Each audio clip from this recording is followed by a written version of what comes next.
Hello guys, welcome on my YouTube channel. तो आज हम स्टार्ट करेंगे माइक्रो प्रोसेसर से। आज जो है वो मैंने आपको वैसे तो मोस्ट प्रोबेबली कंप्लीट करा दिया है। तो let's start with the micro processor. तो मैं आपको बताना चाहती हूँ माइक्रो प्रोसेसर होता क्या है, आपने फाइनल्स में अपने अटेम्प्ट कैसे करना है। तो सबसे पहले आपको बताया गया है कि माइक्रो प्रोसेसर है क्या, एक इम्पॉर्टेंट पार्ट है, ठीक है, किसका, कंप्यूटर आर्किटेक्चर का, जिसके बिना आप कुछ भी उसमें परफॉर्म नहीं कर सकते। ठीक है, जैसे सीपीयू होता है वो क्या है, कंप्यूटर का एक माइक्रो प्रोसेसर है, उसके बिना आप कोई भी काम नहीं कर सकते। तो ये इसमें भी यही बताया है कि माइक्रो प्रोसेसर एक इम्पॉर्टेंट पार्ट है जिसके बिना हम उसमें कुछ भी परफॉर्म नहीं कर सकते। कहाँ पे, कंप्यूटर पे। तो it is a programmable device, ये हमारी प्रोग्रामेबल डिवाइस होती है। प्रोग्रामेबल डिवाइस मीन्स यहाँ पे हम प्रोग्राम्स को रन कर सकते हैं। Clear. That can take input, यहाँ पे हम अपनी इनपुट देते हैं उसको, वो अपना कुछ भी जो अर्थमेटिक और लॉजिकल ऑपरेशंस होते हैं उनको परफॉर्म करते हैं और हमें हमारा डिज़ायर्ड आउटपुट देते हैं। आपको पता होगा जब आप कैलकुलेटर का यूज़ करते हो राइट। तो आप कैलकुलेटर पे क्या करते हो, अपने इनपुट देते हो 10+20, तो वो अपने आप ही उसकी अर्थमेटिक जो भी लॉजिकल कैलकुलेशंस होती हैं वो परफॉर्म करने के बाद आपके सामने आपकी स्क्रीन पे क्या आता है, रिजल्ट। तो वो कौन काम करता है, माइक्रो प्रोसेसर काम करता है। In simple words micro processor एक क्या है, एक डिजिटल डिवाइस है जिसमें एक चिप लगा होता है जो हमारी इंस्ट्रक्शन को क्या करता है, फैच करता है, कहाँ से, मेमोरी में से, उसको अपनी लैंग्वेज में डिकोड करके और एग्जीक्यूट करके हमें क्या देता है, रिजल्ट देता है। जैसे हम तो अपनी कौन सी लैंग्वेज में उनको इनपुट देते हैं जो हमें समझ लगते हैं, ह्यूमन रीडेबल फॉर्म होती है, ठीक है। तो जो कंप्यूटर होता है वो हमारी लैंग्वेज नहीं समझता, वो क्या करता है, हमारी लैंग्वेज को अपनी लैंग्वेज में कन्वर्ट करता है, देन उसको वो क्या करता है, आगे एग्जीक्यूट करता है, ठीक है, कि हमने उसको क्या परफॉर्म करने के लिए बोला। लेकिन देखो वो कितने नैनो सेकंड्स में ये काम को करता है, क्योंकि जब हम अपनी इनपुट देते हैं तभी हमारे पास उसकी आउटपुट आ जाती है। क्लियर। तो इसके बाद है हमारे पास block diagram of microprocessor. Block diagram में हमारे पास ये आएगा कि माइक्रो प्रोसेसर क्या करता है, कितनी सारी इंस्ट्रक्शंस लेता है, कहाँ से, मशीन लैंग्वेज के अकॉर्डिंगली उसकी वो कितनी सारी इंस्ट्रक्शन को लेता है, ठीक है।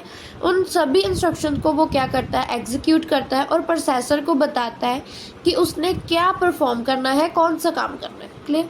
तो माइक्रो प्रोसेसर परफॉर्म क्या करता है, बेसिकली 3 बेसिक थिंग्स पे ऊपर काम करता है जब वो इंस्ट्रक्शन को एग्जीक्यूट करता है। तो क्या क्या है, वैसे तो वो परफॉर्म करता है बेसिक ऑपरेशंस को, ठीक है, जैसे हम एडिशन करवाते हैं, सब्ट्रैक्शन, मल्टीप्लिकेशन, वो उसको बताता है कि इसमें एडिशन करनी है, मल्टीप्लिकेशन करनी है या सब्ट्रैक्शन करनी है। क्लियर। डिवीजन और लॉजिकल ऑपरेशंस भी हम इसमें परफॉर्म कर सकते हैं, ठीक है। न्यू माइक्रो प्रोसेसर जो है वो क्या, जो पहले वाला माइक्रो प्रोसेसर था वो वैसे नॉर्मली अगर हमको पता है तो वो अर्थमेटिक और लॉजिकल ऑपरेशन को परफॉर्म कर सकता था। लेकिन जो आज के टाइम में जो न्यू माइक्रो प्रोसेसर है वो क्या परफॉर्म कर सकता है, वो फ्लोटिंग पॉइंट नंबर पे भी अपने ऑपरेशंस को परफॉर्म कर देता है, ठीक। तो डेटा इन माइक्रो प्रोसेसर जो होता है वो एक लोकेशन से दूसरी लोकेशन पे मूव भी हो सकता है, ठीक है। तो हमारे पास है यहाँ पे, हमारे पास एक प्रोग्राम काउंटर होता है जिसको हम पीसी बोलते हैं। ये एक रजिस्टर होता है जिसमें हम अपने नेक्स्ट इंस्ट्रक्शन की वैल्यू को क्या करते हैं, एड्रेस को स्टोर करते हैं। नेक्स्ट इंस्ट्रक्शन जो भी हमारी होती है उसके एड्रेस को क्या करते हैं, स्टोर करते हैं, जो बेस्ड ऑन द वैल्यू, जो हमारे प्रोग्राम काउंटर की वैल्यू होगी उसके अकॉर्डिंगली। तो माइक्रो प्रोसेस जंप करता है एक लोकेशन से दूसरी के और डिसीजंस फाइंड करता है। आप देख सकते हो कि माइक्रो प्रोसेसर का स्ट्रक्चर कैसे है, इसमें कुछ भी नहीं है इतना, ठीक है, डिफिकल्ट नहीं है, सिंपल है। हमने अर्थमेटिक लॉजिक यूनिट का, फ्लैग का और कंट्रोल यूनिट का यूज़ किया। क्लियर। ये आपको जो भी है ना, ऑल जो भी हमने इसमें यूज़ किया हुआ है तो आगे फर्दर आपको एक्सप्लेन किया होगा। ALU क्या होता है, अर्थमेटिक लॉजिक यूनिट। फ्लैग हमें 0 या 1, ठीक है, बताता है इसकी वैल्यू। कंट्रोल यूनिट क्या करता है कि ये जैसे हम बसेस की हेल्प से इसे कंट्रोल करते हैं डेटा को। तो रजिस्टर एरे है जिसमें हम डेटा को स्टोर कर रहे हैं एरे के फॉर्म में। इंस्ट्रक्शन डिकोडिंग यूनिट जो इंस्ट्रक्शन को क्या कर रहा है, डिकोड कर रहा है। और PCIP जो हमारा एड्रेस है, ठीक है। तो हमने यहाँ पे कंट्रोल बस का यूज़ किया CU में, PCIP में हमने एड्रेस बस का, क्योंकि PC जो है IP होता है, ये हमारी इंस्ट्रक्शन के एड्रेस को स्टोर करता है। तो जो रजिस्टर एरे और इंस्ट्रक्शन में हमने डेटा बस का यूज़ किया। तो आपको पता होगा हम कैसे इसमें काम कर रहे हैं। क्लियर। तो आगे है एवोल्यूशन ऑफ माइक्रो प्रोसेसर। जब भी आपने अपना क्वेश्चन को अटेम्प्ट करना है तो आपने एवोल्यूशन जरूर लिखनी है वहाँ पे, ठीक है।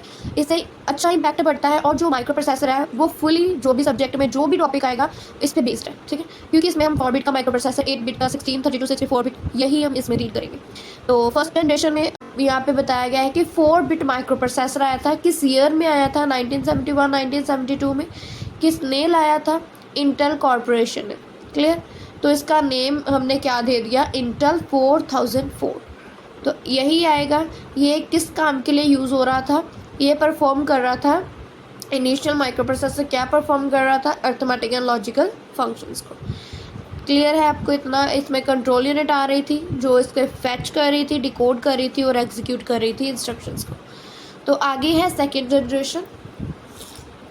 इसमें 8 बिट का माइक्रो प्रोसेसर आ रहा है, ठीक है। तो देखो ऊपर वाले में क्या थी, 2 की पावर 2 थी तो 4 बिट का था। अभी 2 की पावर 3 होगी तो हमारे पास 8 बिट माइक्रो प्रोसेसर आ गया है। कौन से ईयर में, 1973, सेम इंटेल कॉरपोरेशन ने ही इंट्रोड्यूस किया था। तो इससे हम क्या नेम दिया हमने, इंटेल 8008। क्लियर। तो ये इन्हांस मॉडल है तो हमने इसका केस को फॉलो किया है जैसे इंटेल 8088 को। तो थर्ड जनरेशन आई, उसमें 16 बिट माइक्रो प्रोसेसर है। इसमें क्या आएगा, कैपेबल होता है ये परफॉर्म करने के लिए 16 बिट के ऑपरेशंस को। तो इस जनरेशन में हम रिप्रेजेंट करते हैं प्रोसेसर को जैसे इंटेल 8086 एंड 02800 एंड 80286। क्लियर। तो फोर्थ जनरेशन में 32 बिट माइक्रो प्रोसेसर आया था। जैसे कि मैंने आपको पहले बताया कि 2 की पावर को हमने एक 2 में इंक्रीज करना है, ठीक है। तो 32 बिट आ गया। अभी 32 बिट में हमने क्या किया, ये इंटेल 80386 के लिए यूज़ हुआ। तो फिफ्थ जनरेशन आई, फिफ्थ जनरेशन में भी 64 बिट का आ गया। सिंस 1995 जो माइक्रो प्रोसेसर है वो 64 बिट के प्रोसेसर में ही काम कर रहा है। इसमें फीचर्स अच्छे आ रहे हैं, ठीक है। तो इंटेल पेंटिनियम प्रो, ठीक है, ऐसे प्रोसेसर इसमें काम कर रहे हैं। और आगे देखते हैं इसमें कौन कौन सी टर्म्स का हम यूज़ कर रहे हैं, ठीक है। कौन कौन सी टर्म माइक्रो प्रोसेसर में यूज़ होएगी आपको पता होना चाहिए। आपको अगर फाइनल में इसका क्वेश्चन आता है तो आप इसको फ्लो चार्ट डायग्राम की मदद से आप इसे एक्सप्लेन करें, ठीक है। सिंपल एज इट इज़ नहीं करें, फ्लो चार्ट डायग्राम की जैसे आप इसका एक डायग्राम बना दो, इंस्ट्रक्शन सेट हो गया, बस हो गया, क्लॉक स्पीड, देन आप फिर इसे एक्सप्लेन करो। वैसे इसकी खुद की लेंथ बहुत है अगर आपको लगे तो, ठीक है। इसी टर्म में क्या आएगा, इंस्ट्रक्शन सेट। इंस्ट्रक्शन सेट जहाँ पे हमारी ग्रुप ऑफ इंस्ट्रक्शंस आती हैं जिसको हमने क्या करना होता है, एग्जीक्यूट करना होता है। तो इसका इंटरफेस बिटवीन किस में होता है, हार्डवेयर एंड सॉफ्टवेयर में, ठीक है। ये इंटरफेस होती है हार्डवेयर एंड सॉफ्टवेयर में। आगे है बसेस। बसेस क्या काम करती है, बसेस इस इनमें जो मैंने आपको ब्लॉक डायग्राम बताया था उसमें ये कैरी करती है डेटा, राइट, रजिस्टर में से या मेमोरी में से, राइट। तो एड्रेस एंड कंट्रोल इन्फॉर्मेशन भी इसमें यूज़ होती है। तो बसेस कैरी डेटा को करती है, एड्रेस को और इन्फॉर्मेशन को कंट्रोल करती है। तो इसके लिए हम 3 टाइप ऑफ बसेस का यूज़ करते हैं। तो हमें पता हो कि इसमें क्या जा रहा है, इसमें क्या जा रहा है। तो डेटा बस आएगी, एड्रेस बसेस आएगी, कंट्रोल बसेस आएगी। नेक्स्ट है हमारे पास इंस्ट्रक्शन पर साइकिल। इंस्ट्रक्शन पर साइकिल में क्या आएगा, यहाँ पे नंबर ऑफ इंस्ट्रक्शंस आ रही है that a CPU can execute in single clock cycle, जो हमें सिंगल क्लॉक साइकिल में मिल रही है, ठीक है। आगे है क्लॉक स्पीड। क्लॉक स्पीड में क्या आएगा, ये हमें पर सेकंड के अकॉर्डिंगली हम कितने प्रोसेसर में ऑपरेशंस को परफॉर्म कर रहे हैं उसको बताती है। तो इसको हम मेयर कर सकते हैं मेगाहर्ट्ज और गीगाहर्ट्ज में। आगे है बैंडविड्थ। मेयर करते हैं नंबर ऑफ बिट्स को प्रोसेस की जब हमने सिंगल इंस्ट्रक्शन में कितने नंबर ऑफ बिट्स का यूज़ किया। आगे है वर्ड लेंथ। वर्ड लेंथ हमें क्या शो करती है, number of bits a processor can handle at A time, कि एक टाइम पे प्रोसेसर कितने नंबर ऑफ बिट्स को हैंडल कर सकता है। डेटा टाइप में क्या आएगा, कितने सारे फॉर्मेट्स इसमें सपोर्ट करते हैं, जैसे बाइनरी हो गया, स्काई कोड हो गया, साइंड एंड अनसाइंड बिट्स, ठीक है। तो आगे करते हैं types of micro processor. Types of micro processor में आपने ऐसे ही डायग्राम बनाना है जैसे मैंने बनाया, ठीक है। Vector processor, array processor, scalar processor, risk and six processor, digital signal processor, graphic processor and symbolic processor, ये इनकी टाइप्स होती है। क्लियर। तो 1-1 करके हम इसे एक्सप्लेन करेंगे, तो 1 बाय 1। तो वेक्टर प्रोसेसर में क्या आएगा, ये सेंट्रल प्रोसेसिंग यूनिट की एक टाइप है। तो इसको डिज़ाइन किया गया था मैथमेटिकल ऑपरेशन को परफॉर्म करने के लिए, कहाँ पे, एरे ऑफ डेटा पे, जिसको हम वेक्टर्स बोलते हैं। और ये देन अ स्केलर प्रोसेस, मतलब कि एफिशिएंट ज़्यादा कहाँ पे होता है, वेक्टर्स में, ठीक है। Which operate on single data elements. ये vector processor single data elements के ऊपर ही ऑपरेट करते हैं, ठीक है, अपने ऑपरेशंस को परफॉर्म करते हैं। मल्टीपल डेटा एलिमेंट्स इसमें यूज़ होते हैं, which can lead to faster and most efficient processing, ठीक है। तो आपको इसका पता लग गया होगा। तो आगे है एरे प्रोसेसर और SIMD। एरे प्रोसेसर में क्या आएगा, वेक्टर कॉम्पिटिशन के लिए इसको डिज़ाइन किया गया था। डिफरेंस क्या है एरे प्रोसेसर और स्केलर प्रोसेसर में, कि जो वेक्टर प्रोसेसर है उसको हम मल्टीपल वेक्टर पाइपलाइंस के साथ यूज़ कर सकते थे, ठीक है। वेयर एन एरे प्रोसेसर के में क्या करते हैं, नंबर ऑफ प्रोसेसिंग एलिमेंट्स को ऑपरेट करते हैं पैरेलली। तो एरे प्रोसेसर हमारा डिफरेंट होता है स्केलर प्रोसेसर से, क्योंकि ये single data elements and are more common and general purpose. तो ये कंप्यूटिंग एप्लीकेशन में जनरल पर्पसली काम करता है, ठीक है। आगे है हमारा स्केलर प्रोसेसर।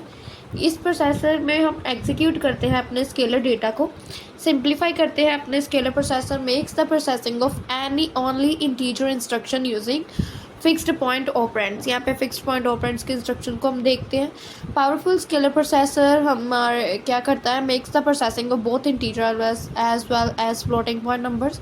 इसमें प्रोसेसिंग होती है इंटीजर और फ्लोटिंग पॉइंट नंबर्स की, ठीक है। स्केलर प्रोसेसर क्या करता है, रिस्क और सिस्क प्रोसेसर का यूज़ करता है, तो कंटेन करता है मल्टीपल पाइपलाइंस को। आगे है रिस्क एंड सिस्क प्रोसेसर, ठीक है। रिस्क का क्या मतलब होता है, रिड्यूस्ड इंस्ट्रक्शन सेट कंप्यूटिंग, और सिस्क का कॉम्प्लेक्स इंस्ट्रक्शन सेट कंप्यूटिंग। ये 2 अप्रोचेज होती हैं। इसको डिज़ाइन किया गया था सीपीयू में। ये मेन कंपोनेंट होता है कंप्यूटर में, क्योंकि जब हम परफॉर्म करते हैं अपनी प्रोसेसिंग टास्क को, तो ये इसका मेन रोल होता है। रिस्क प्रोसेसर में स्मॉलर और सिंपलर इंस्ट्रक्शन सेट यूज़ होते हैं, तो उसमें फ्यूअर टाइप्स आती हैं इंस्ट्रक्शंस की, जिसको हम एग्जीक्यूट करते हैं, तो इजी टू डिज़ाइन होता है और मैन्युफैक्चर करना इजी होता है। अलो करता है एग्जीक्यूट इंस्ट्रक्शन को कि ये फास्टर काम करे सिस्क प्रोसेसर से।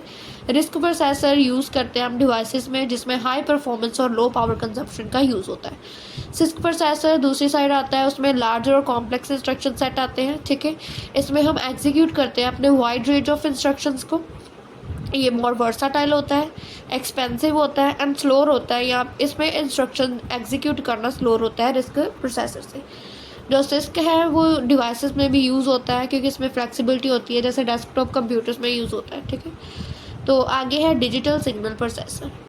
इसमें क्या आएगा कि ये specialized micro processor design to perform high speed mathematical operations, ठीक है। डिजिटल सिग्नल में सीक्वेंस ऑफ डिजिटल डेटा आता है, रिप्रेजेंट करता है उसके फिजिकल क्वांटिटीज़ को, जैसे साउंड, इमेजेस एंड अदर जो भी सेंसरी इंफॉर्मेशन होती है, ठीक है। तो डीएसपी हमने डिजिटल सिग्नल प्रोसेसर को ही बोला है। इसका यूज़ कहाँ पे है, कितनी सारी ही एप्लीकेशन में है, क्योंकि ये फास्ट प्रोसेसिंग करता है, ऑडियो और वीडियो प्रोसेसिंग करता है, टेली कम्युनिकेशन और साइंटिफिक कंप्यूटिंग में भी यूज़ होता है, ठीक है। सिंबॉलिक प्रोसेसर क्या होता है, सिंबॉलिक कंप्यूटेशन को परफॉर्म करता है, मैनिपुलेशन ऑफ मैथमेटिकल एक्सप्रेशंस में यूज़ होता है, और सिंबल जब से हम एल्गोरिथम में सिंबल का यूज़ करते हैं वहाँ पे यूज़ होता है। Such processor design for expert system, कुछ ऐसे प्रोसेसर होते हैं जो जस्ट एक्सपर्ट सिस्टम के लिए ही बने होते हैं, मशीन इंटेलिजेंस के लिए, नॉलेज बेस्ड सिस्टम के लिए, पैटर्न रिकॉग्निशन के लिए, ठीक है। सिंबॉलिक प्रोसेसर को हम क्या बोल सकते हैं, प्रोलॉग प्रोसेसर्स।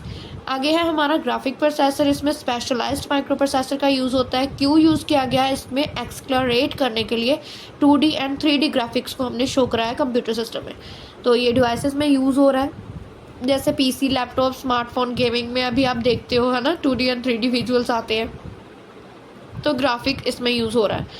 तो जीपीयू का मतलब है ग्राफिकल प्रोसेसिंग यूनिट।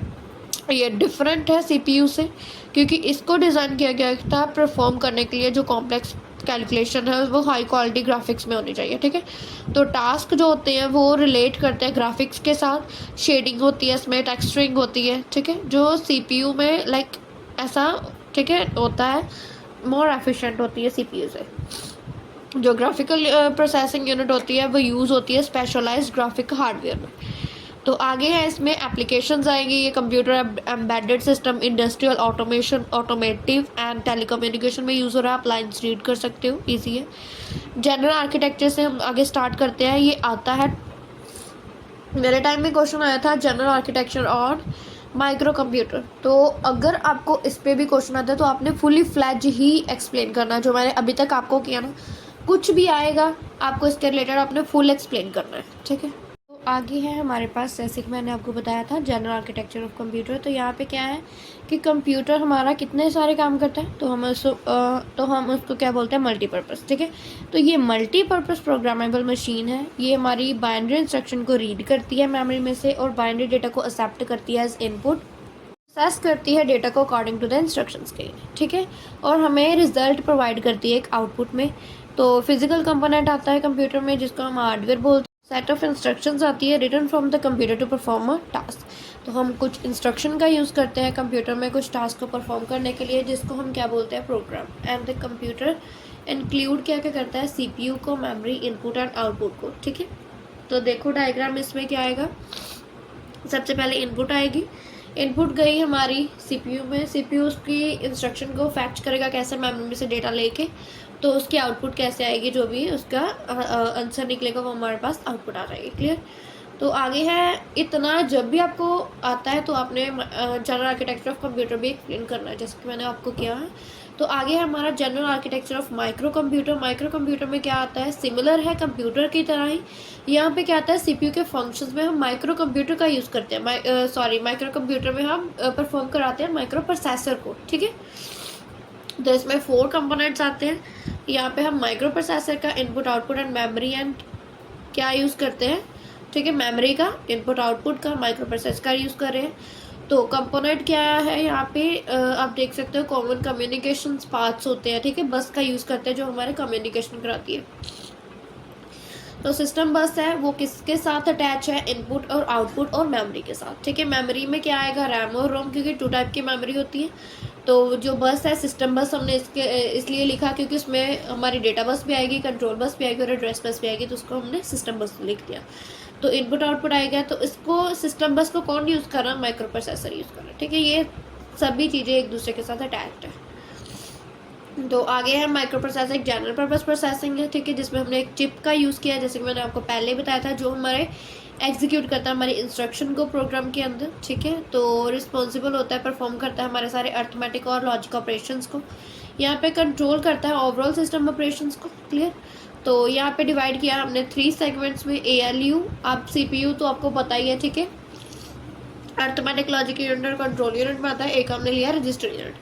तो हम तीनों को एक्सप्लेन कर रहे हैं। यहाँ पे क्या आएगा, अर्थमेटिक लॉजिक की यूनिट में क्या है कि परफॉर्म करता है अर्थमेटिक ऑपरेशंस को, जैसे एडिशन, सब्ट्रैक्शन और लॉजिक ऑपरेशंस को, ठीक है। उसमें क्या क्या आएगा, एंड और, एक्सक्लूसिव और, ठीक है, एक्सक्लूसिव और रिजल्ट स्टोर होंगे इधर रजिस्टर्स में, ठीक है। तो हमने इसको ऐसे बोल दिया। रजिस्टर में क्या आएगा, रजिस्टर यूज़ करता है प्राइमरीली स्टोर करता है, टेम्परेरी स्टोर करता है डेटा को, एग्जीक्यूशन जब होती है उसकी प्रोग्राम की। कंट्रोल यूनिट क्या करता है कि कंट्रोल करता है उसके सिग्नल्स को जब हम ऑपरेशंस को परफॉर्म करते हैं कंप्यूटर में। तो इनपुट डिवाइस आएगा आगे। इनपुट डिवाइस क्या काम करता है, बाइनरी जो डेटा है, मतलब कि जो ह्यूमन रीडेबल फॉर्म को बाइनरी फॉर्म में कन्वर्ट करता है, ठीक है। तो उसके लिए क्या क्या हम इनपुट कैसे देते हैं, कीबोर्ड की फॉर्म में से और एनालॉग टू डिजिटल कन्वर्जन करता है। आउटपुट में क्या आएगा कि हमने आउटपुट जो लाइट एमिटिंग डायोड और प्रिंटर की फॉर्म में जाती है, जो हमारी आउटपुट होती है, ठीक है, जो रिजल्ट निकलता है। तो मेमोरी क्या है, जो स्टोर करती है हमारी बाइनरी इन्फॉर्मेशन को, उसमें इंस्ट्रक्शंस आती है, डेटा आती है, ठीक है, इन्फॉर्मेशन आती है जब उसकी ज़रूरत होती है। तो मेमोरी 2 टाइप्स की होती है, रीड ओनली मेमोरी और रीड राइट मेमोरी, जिसको हम रैम बोलते हैं, रैंडम एक्सेस मेमोरी। तो रोम का क्या काम है, स्टोर करता है प्रोग्राम को सिंगल टाइम के लिए, और रीड कितने बार भी हम कर सकते हैं, लेकिन उसको राइट नहीं कर सकते इसमें, ठीक है, ऑल्टर नहीं कर सकते। और आगे है इसमें रीड राइट मेमोरी, जिसको हम रैम बोल रहे हैं, उसको हम क्या कर सकते हैं, रीड भी कर सकते हैं, राइट भी कर सकते हैं, स्टोर कर सकते हैं, उसको अपडेट भी कर सकते हैं, ऑल्टर कर सकते हैं, सॉरी, ठीक है। आगे हमारी सिस्टम बस। सिस्टम बस में क्या आएगा कि ये सिस्टम बस हमारी कम्युनिकेशन पाथ्स होती है, ठीक है, between the map and the peripheral devices. तो ये कैरी करती है हमारी बिट्स को। तो आगे है टाइप्स ऑफ प्रोसेसर, हमने इसकी बात की। इसमें क्या क्या आएगा, अभी 4 bit, 8 bit, 16 bit, 32 bit and 64 bit का इतनी हम लेंथ ले सकते हैं, वर्ड लेंथ ले सकते हैं, ठीक है। 5 स्टैंडर्ड डेटा होता है, ये आप रीड कर लेना। तो आगे है how does the micro processor work, काम कैसे करता है माइक्रो प्रोसेसर। आपको पता है कि जब हम एंटर करते हैं तो रीड राइट मेमोरी में करते हैं, ठीक है। तो जो कंप्यूटर की खुद की मेमोरी होती है वो कौन सी होती है, रैम होती है। तो इंस्ट्रक्शन स्टोर सिक्वेंशली मेमोरी में जाती है। तो मेमोरी जहाँ पे एमपी क्या है हमारा माइक्रो प्रोसेसर, वो फैच करता है फर्स्ट इंस्ट्रक्शन को मेमोरी में से, उसको डिकोड और एग्जीक्यूट करता है। देन वो ऐसे ही उसकी जितनी सीक्वेंस होती है, ठीक है, उसको फैच, डिकोड एंड एग्जीक्यूट करता है कॉन्टिन्यूटी माइक्रो प्रोसेसर में। तो आगे है इंटायर प्रोसेस में क्या होता है, जो माइक्रो प्रोसेसर है वो सिस्टम बस का यूज़ करता है, क्योंकि बाइनरी इंस्ट्रक्शन को फैच करने के लिए तो डेटा को वो मेमोरी से लेता है। रजिस्टर यूज़ किया जाता है टेम्परेरी डेटा को स्टोर करने के लिए। तो ये फाइनली सेंड करता है अपने रिजल्ट को बाइनरी में, तो वो हमारी लैंग्वेज में इसको कन्वर्ट कर देते हैं। तो डाटा टाइप्स में क्या आएगा कि any data and computer system वो रिप्रेजेंट करता है, कितने सारे डिपेंड करता है उसके साइज़ के अकॉर्डिंग, ठीक है, कितनी काइंड्स का आता है डेटा। तो यहाँ पे डेटा टाइप में क्या आएगा कि डेटा किन किन टाइप्स का होता है। जैसे बिट का, बिट में क्या आएगा, बाइनरी डिजिट है, या तो 0 आएगा या 1 आएगा, ठीक है, ये 2 स्टेट्स ही कंसिडर करता है। निबल में क्या होता है कि ये 4 बिट्स का डेटा होता है, इसमें 16 स्टेट्स आते हैं 2 की पावर 4, क्लियर। तो बाइट आता है नेक्स्ट, इसमें 8 बिट्स का आता है, और यहाँ पे 256 स्टेट्स कैरी होती है, तो 2 की पावर 8। वर्ड आता है, इसमें 16 बिट्स कंसिस्ट होते हैं और रिकॉग्नाइज करता है, प्रोसेस करता है एक टाइम पे होते हैं, ठीक है। और डबल वर्ड आएगा जिसमें हम 32 बिट्स को कंसीडर करते हैं। नेक्स्ट है माइक्रो प्रोसेसर यूनिट, उसको हम नेक्स्ट पार्ट में करते हैं, क्लियर। तक अगर आपको कोई भी प्रॉब्लम है आप कमेंट सेक्शन में मुझे बता सकते हैं। वैसे तो इजी नोट है, हैंड रिटन नोट है, आप एज इट इज़ इसे कॉपी कर सकते हैं, ठीक है। अपने एग्ज़ाम्स के लिए आपके लिए बेनिफिशियल है, हेल्प करेंगे। और अगर आपको और भी वीडियोस चाहिए तो आप सब्सक्राइब कीजिए। अगर आपको इस वीडियो में आपको अच्छा कंटेंट मिला है तो आप इसे लाइक करिए और शेयर कीजिए।